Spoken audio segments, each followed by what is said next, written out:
अपना NCERT learner में आपका स्वागत है। आज हम चैप्टर 11 पढ़ने वाले हैं जिसका नाम है बिल्डिंग्स, पेंटिंग्स एंड बुक्स, मतलब इमारतें, चित्र और किताबें।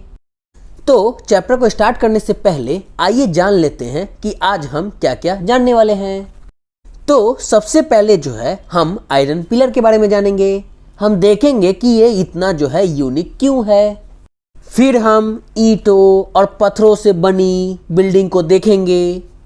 इसके बाद हम देखेंगे कि स्टूपास और जो मंदिर है मतलब कि टेम्पल्स हैं वो किस तरह बनाए जाते थे। फिर हम उस समय की पेंटिंग को देखेंगे। फिर हम उस समय की पुस्तकों की दुनिया देखेंगे। इसके बाद जो है हम बहुत सारे रिलीजियस जो स्टोरीज़ हैं पुराने वाले उनको हम देखेंगे। फिर हम उन स्टोरीज़ की बात करेंगे जो कि ऑर्डिनरी लोगों द्वारा बोली गई थी। और लास्ट में जो है हम उन बुक्स की राइटिंग की बात करेंगे जो कि साइंस पर आधारित थी। तो बिना देर किए चैप्टर को स्टार्ट करते हैं। और हमारा पहला टॉपिक है द आयरन पिलर। तो ये जो आयरन पिलर है ये महरौली में जो है कुतुब मीनार के परिसर में खड़ा है। और ये जो है इंडियन क्राफ्ट्समैन मतलब कि भारतीय शिल्पकारों के जो स्किल थे उसका एक अद्भुत उदाहरण है। इसकी ऊंचाई जो है वो लगभग 7.2 मीटर है और वजन जो है वो लगभग 3 टन से भी ज़्यादा है। इसे जो है लगभग 1500 साल पहले बनाया गया था। और इसके बनने की समय की जानकारी की बात करें तो वो जो है हमें इस पर जो इंस्क्रिप्शन है उससे पता चलता है। इसमें जो है चंद्र नाम के एक रूलर का जिक्र है जो संभवतः गुप्ता डायनेस्टी के थे। और इन सब बात में सबसे आश्चर्य की बात यह है कि यह जो है इतने वर्षों के बाद भी जो है इसमें जंग नहीं लगा है। आप नॉर्मली कोई भी जो है आयरन पिलर देखेंगे तो उसमें जो है इतने समय बाद जो है जंग लग ही जाता है। पर आप सोचिए उस समय जो है ये बनाया गया था कितने अच्छी तरीके से कि ये आज भी जो है इसमें जंग नहीं लगा है। आगे बढ़ने से पहले आइए जानते हैं कि मेटलर्जी एरिया में जो है पहले के लोगों ने क्या कमाल किया था। तो पहले के इंडियन मेटलर्जिस्ट ने जो है मेटलर्जिकल हिस्ट्री की दुनिया में एक अहम योगदान दिया है। पहले की आर्कियोलॉजिकल एक्सकैवेशन मतलब कि पहले की खुदाई से जो है हमें पता चलता है कि हड़प्पन जो है वे क्राफ्ट्स में मास्टरी हासिल कर चुके थे और उन्हें जो है कॉपर मेटलर्जी की जानकारी थी। उन्होंने तो कॉपर और टीन को मिला के ब्रॉन्ज जैसा एक अलॉय भी बनाया था। जहां हड़प्पन्स जो है वो ब्रॉन्ज एज से जुड़े थे वहीं उनके जो सक्सेसर हैं वे आयरन एज से जुड़े थे। और इस तरह जो है इंडिया बहुत ही हाईली एडवांस टाइप के आयरन जो है प्रोड्यूस करता था जैसे कि फॉर्ज्ड आयरन, रॉट आयरन और कास्ट आयरन। तो इंडिया जो है बहुत ही हाई क्वालिटी की जो आयरन है वो प्रोड्यूस करता था। तो आगे बढ़ते हैं और हमारा अगला टॉपिक है buildings in brick and stone. मतलब अब हम ईंटों और पत्थरों की इमारतें जो हैं उसके बारे में बात करेंगे।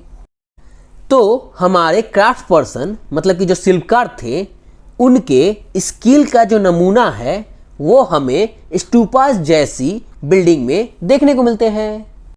ये जो स्टूपा है इसका मतलब होता है माउंड मतलब कि टीला।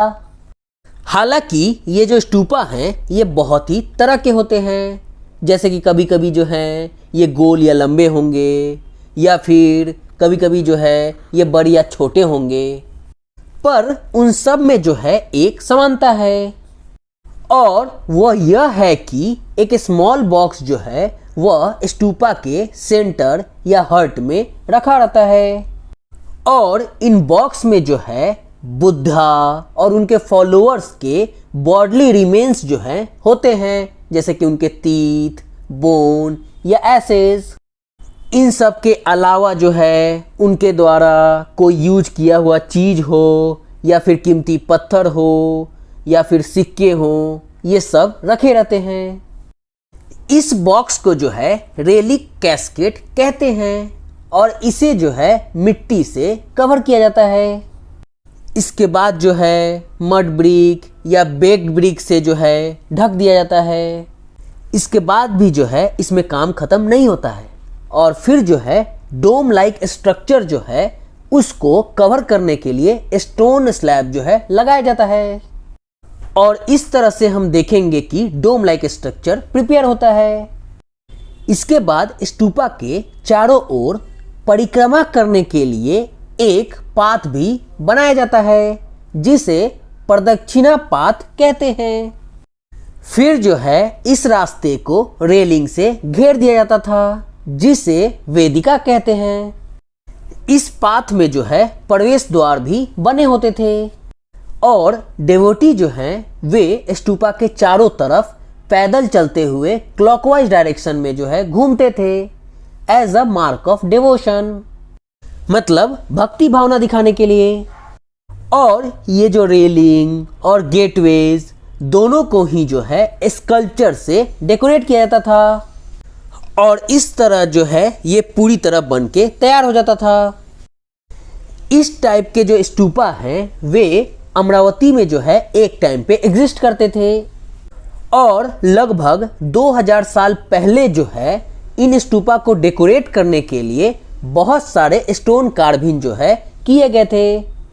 मतलब इन स्तूपास को सजाने के लिए जो है बहुत सारे जो है पिक्चर, मतलब कि जो तस्वीर होते हैं वे जो है शिलाओं पर उकरे गए थे। इसके अलावा बात करें तो कई बार जो है पहाड़ियों को काट कर बनावटी जो है गुफाएं बनाई जाती थी। इस तरह की कई गुफाओं को जो है मूर्तियों और पेंटिंग द्वारा जो है सजाया जाता था। इसी काल में जो है कुछ हिंदू टेम्पल का भी निर्माण किया गया। इन मंदिरों में विष्णु, शिव और दुर्गा जैसे देवी देवताओं की पूजा होती थी। मंदिरों में सबसे इम्पोर्टेंट पार्ट जो है एक रूम था जिसे गर्भगृह कहते थे और जहां जो है मुख्य देवी देवताओं की मूर्तियों को जो है रखा जाता था। इसी स्थान पर जो है प्रीस्ट, मतलब कि पंडित जो हैं वे रिलीजियस रिचुअल को जो है परफॉर्म करते थे और भक्त जो है देवी देवताओं की पूजा करते थे। अक्सर भीतर गांव जैसे मंदिरों में जो है उसके ऊपर काफी ऊंचाई तक निर्माण जो है किया जाता था जिसे शिखर कहते थे। शिखर निर्माण के जो डिफिकल्ट काम होते थे उसके लिए सावधानी से योजना बनानी पड़ती थी। अधिकतर मंदिरों में तो मंडप नाम की एक जगह होती थी। यह एक हॉल होता था जहां लोग जो है इकट्ठा होते थे। तो आपको जो है मंदिरों में ये खूबियां देखने को मिलेंगी। अब चलिए पत्थरों से बने कुछ बहुत ही अच्छे जो है स्टोन टेम्पल को देखते हैं जो कि महाबलीपुरम और अहियोल में जो है आपको देखने को मिलेंगे। तो इस फिगर को ध्यान से देखिए। यह जो है उत्तर प्रदेश के भीतर गांव का एक शुरुआत का मंदिर है और यह जो है लगभग 1500 साल पहले पक्की ईंट और पत्थरों से बनाया गया था। अब जो है इस फिगर को देखिए। इसमें जो है आप देख सकते हैं कि महाबलीपुरम में जो है एक मोनोलिथिक टेम्पल बनाई गई है। इनमें से जो भी आप प्रत्येक मंदिर देख रहे हैं यह जो है एक ही विशाल पहाड़ी को तराश कर बनाया गया है। चूंकि एक ही पहाड़ को काट के बनाया गया है इसलिए जो है इन्हें मोनोलिथ कहा जाता है। ये जो है ईंटों से बनाए जाने वाले मंदिरों से बिल्कुल अलग होते हैं। ईंट से बनी इमारतों में नीचे से जो है ईंटों की एक एक तह को जो है जोड़ते हुए उसे ऊपर की ओर ले जाते हैं, जबकि चट्टान जो है वो तराश कर बनाए जाने वाले मंदिरों को जो है पत्थर काटने वाले ऊपर से नीचे के क्रम में बनाते हैं। तो आप समझ ही सकते हैं कि इनको काटने में और मंदिर बनाने में जो है बहुत सारी समस्याओं का सामना करना पड़ता होगा। आप जो है सोचिए कि क्या क्या परेशानियां हो सकती हैं।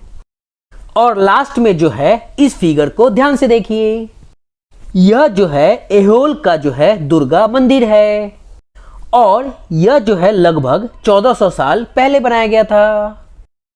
तो इन मंदिरों के फिगर जो है देखने के बाद अब हम देखेंगे कि स्तूपास और ये जो टेम्पल्स थे ये कैसे बनाए जाते थे। तो स्तूपास और मंदिरों को जो है बनाने की प्रक्रिया में जो है कई स्टेजेस आती थी। इसके लिए जो है काफी धन खर्च होता था, इसलिए आमतौर पर जो है राजा या रानी ही जो है इन्हें बनवाने का निश्चय करते थे। इसमें सबसे पहला काम जो है वो अच्छे किस्म के पत्थर को ढूंढ कर जो है उसे खोद कर निकालना होता था। फिर मंदिर या स्तूपास के लिए सोच विचार कर तय किए गए स्थान पर जो है इसको पहुंचाना होता था। यहाँ पर पत्थरों को जो है काट छांट कर तराशने के बाद पिलर्स, पैनल्स, फ्लोर और सीलिंग मतलब खंभों, दीवार की चौखटों, फर्शों और छतों का आकार जो है दिया जाता था। इन सब के तैयार हो जाने पर जो है सही जगहों पर उन्हें लगाना काफी मुश्किल का काम होता था। अब इस फिगर को ध्यान से देखिए, यह जो है उड़ीसा का जैन मोनास्ट्री है। इसे जो है एक पहाड़ी को खोद कर जो है इस पर 2 मंजिलों का इमारत जो है बनाया गया है। रूम के एंट्रेंस को जो है ध्यान से देखिए, यहाँ जो है जैन मॉन्क्स रहते थे और जो है ध्यान करते थे। अब जो है इस फिगर को ध्यान से देखिए, यह जो है एक स्कल्पचर है जो कि नेशनल म्यूजियम दिल्ली में देखने को मिलेगा। तो इस तरह के शानदार ढांचों मतलब कि स्ट्रक्चर का निर्माण करने वाले शिल्पकारों का जो है सारा खर्च संभवतः राजा रानी ही देते थे। इसके अलावा इन स्तूपास या मंदिरों में आने वाले भक्त जो है जो उपहार अपने साथ लाते थे उनसे जो है इमारत की सजावट की जाती थी। एग्जाम्पल के तौर पर बात करें तो हाथी दांत का काम करने वाले वर्कर के एसोसिएशन ने जो है सांची के एक बहुत ही सुंदर गेटवे को बनाने का जो है खर्च दिया था। इनकी सजावट में जो है पैसे देने वालों में थे merchants, farmers, garland makers, perfumers, smiths और भी बहुत सारे आदमी और औरत मतलब व्यापारी, किसान, माला बनाने वाले, इत्र बनाने वाले, लोहार, सुनार तथा ऐसे कई स्त्री पुरुष जो है शामिल थे जिनके नाम खंभों, रेलिंग और दीवारों पर जो है खुदे हैं। इसलिए जब जो है आप इन स्थानों को देखने जाएंगे तो याद रखना कि कितने सारे लोगों ने जो है इन्हें बनाने और सजाने में जो है अपना योगदान दिया था। तो ये तो हमने देखा कि स्तूपास और मंदिर जो है किस तरह से बनाए जाते थे। अब हम पेंटिंग की बात करेंगे। तो अजंता जो है वह जगह है जहां के पहाड़ों में जो है सैकड़ों सालों के दौरान कई गुफाएं जो हैं खोदी गईं। इनमें से जो है ज्यादातर बुद्धिस्ट मॉन्क के लिए जो है बनाए गए विहार थे मतलब कि मोनास्ट्रीज थे और इनमें से जो है कुछ को पेंटिंग द्वारा सजाया गया था। गुफाओं के अंदर अंधेरा होने की वजह से जो है अधिकांश चित्र मतलब कि पेंटिंग जो है वो मसालों की रोशनी में मतलब कि टॉर्च की लाइट में जो है बनाए गए थे। इन पेंटिंग्स के रंग जो हैं 1500 साल बाद भी जो है आज चमकदार हैं और यह रंग जो है वो प्लांट्स और मिनरल्स से जो है बनाए गए थे। हालांकि जिन आर्टिस्ट ने जो है इतना अच्छा काम किया था उनके नाम जो हैं वो अननोन हैं मतलब कि हम उन्हें नहीं जानते हैं। तो आगे बढ़ते हैं और अब हम बात करेंगे पुस्तकों की दुनिया के बारे में। तो इस पीरियड के दौरान जो है कुछ बेस्ट नॉन इपिक्स जो हैं वो लिखी गई। ये जो इपिक्स थी ये बहुत ही ग्रैंड थी और इन रचनाओं में जो है स्त्री पुरुष की वीर गाथाएं थी और देवताओं से जुड़ी कथाएं थीं। इसी तरह की एक तमिल इपिक थी जो कि लगभग 1800 साल पहले कंपोज की गई थी, जिसका नाम था सिलापदिकरम, और जिसे कंपोज किया गया था इलांगो पोएट के द्वारा। इसमें कोवलन नाम के एक मर्चेंट मतलब व्यापारी की कहानी है जो पुहार में रहता था और अपनी पत्नी कन्नगी को नेग्लेक्ट करके वह जो है एक नर्तकी माधवी से प्रेम करने लगा।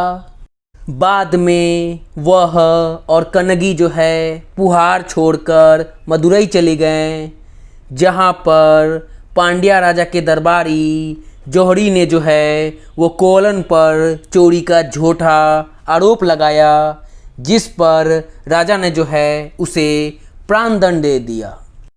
कन्नगी जो अभी भी जो है उससे प्रेम करती थी, इस अन्याय के कारण दुख और गुस्से से भर गई और उसने जो है मदुरई शहर का विनाश कर डाला। तो ये तो हमने फेमस तमिल एपिक सिलापदिकरम के बारे में थोड़ा जाना। अब हम एक और तमिल एपिक के बारे में जानेंगे। तो एक और तमिल एपिक मणिमेखलई जो है उसको करीब 1400 साल पहले जो है सतनार द्वारा लिखा गया। इसमें कोवलन और माधवी की बेटी की कहानी है।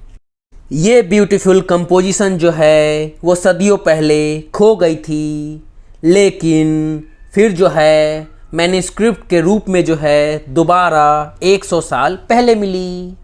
इनके अलावा अदर राइटर्स में हम देख ही चुके हैं कालिदास के बारे में, जो कि संस्कृत में लिखते हैं, और पिछले चैप्टर में हम इनके बारे में बात कर चुके हैं।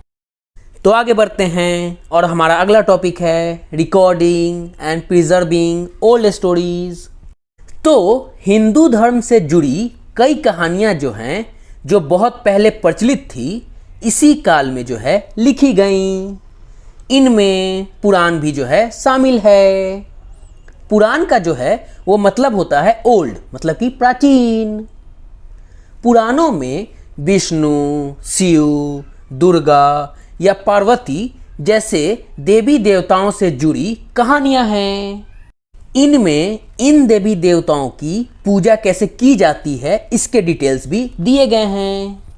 इसके अलावा जो है इसमें वर्ल्ड कैसे क्रिएट हुई और राजा के बारे में भी बताया गया है। अधिकतर जो पुराण हैं वो सिंपल संस्कृत वर्ड्स में लिखे गए हैं, जिससे सब लोग जो है उन्हें सुन और समझ सकें। इनमें वुमेन और शूद्रास भी शामिल थे, जिन्हें वेद पढ़ने की अनुमति नहीं थी। इन पुराणों का जो पाठ है वो पुजारी मंदिरों में किया करते थे, जिसे लोग जो है सुनने आते थे। दो संस्कृत इपिक महाभारत और रामायण जो है वो लंबे अरसे से लोकप्रिय रहे हैं। आप लोगों में से ज़्यादातर लोग जो हैं इन कहानियों से परिचित होंगे। महाभारत जो है वो कौरवों और पांडवों के बीच युद्ध की कहानी है। इस युद्ध का उद्देश्य जो है वह कुरु वंश की राजधानी हस्तिनापुर की गद्दी प्राप्त करना था। यह कहानी तो बहुत ही पुरानी है, पर आज इसे हम जिस रूप में जानते हैं वो करीब 1500 साल पहले लिखी गई।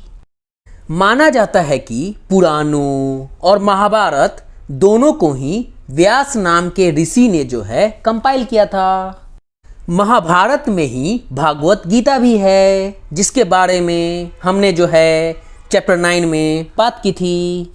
वहीं रामायण जो है वह कौशल के राजकुमार राम के बारे में है, जिन्हें वनवास जो है भेजा गया था। वन में जो है उनकी पत्नी सीता का लंका के राजा रावण ने जो है अपहरण कर लिया था। फिर सीता को वापस पाने के लिए राम को जो है लड़ाई लड़नी पड़ी।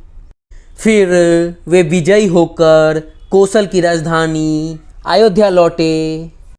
तो महाभारत की तरह ही रामायण भी जो है वो एक प्राचीन कहानी है, जिसे बाद में जो है लिखित रूप दिया गया। संस्कृत रामायण के लेखक वाल्मीकि जो है माने जाते हैं। तो ये दोनों ही एपिक महाभारत और रामायण बहुत ही रोचक हैं और आपको जो है इनसे बहुत कुछ सीखने को मिलेगा।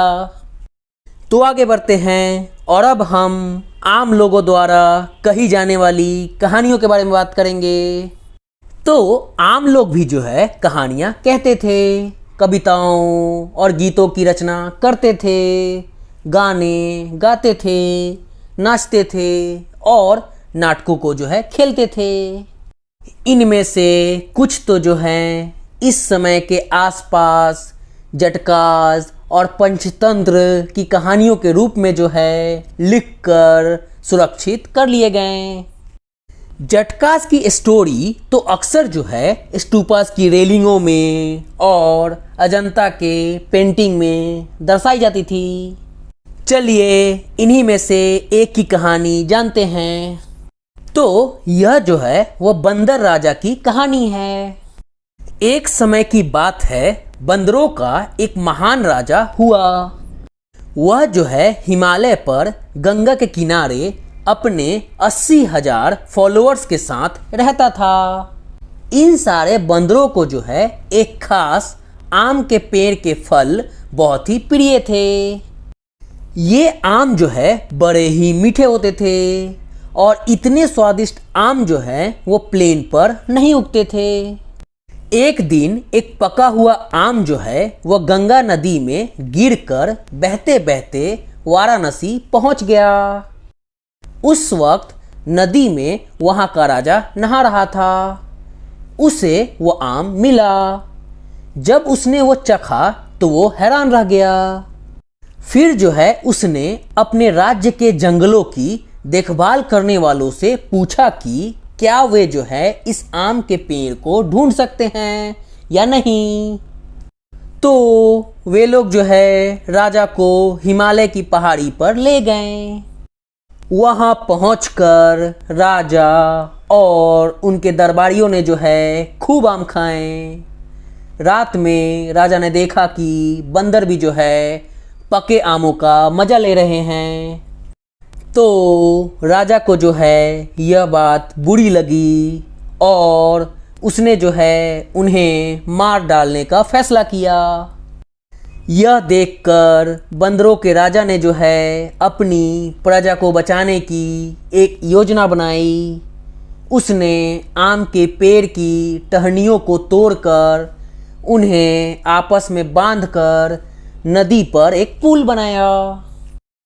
उसके एक छोर को जो है वो तब तक पकड़े रहा जब तक उसकी सारी प्रजा ने जो है नदी को पार न कर लिया।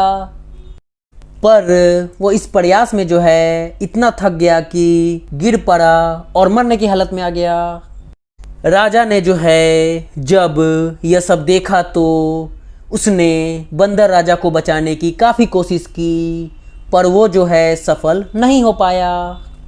बंदर राजा के मरने पर जो है उसे शोक हुआ और राजा ने जो है उसे पूरा सम्मान दिया। इस स्टोरी को जो है सेंट्रल इंडिया में बरहूत के एक स्तूपा से मिले पत्थर पर दिखाया गया है। तो ये तो हमने बंदर राजा की कहानी जानी। अब हम कुछ बुक्स की बात करेंगे जो कि साइंस पर आधारित थी। तो यही वो समय था जब आर्यभट्ट, जो कि एक मैथमेटिशियन और एस्ट्रोनॉमर थे, उन्होंने एक बुक लिखी जिसका नाम था आर्यभट्टियम और यह जो है संस्कृत में लिखी गई थी।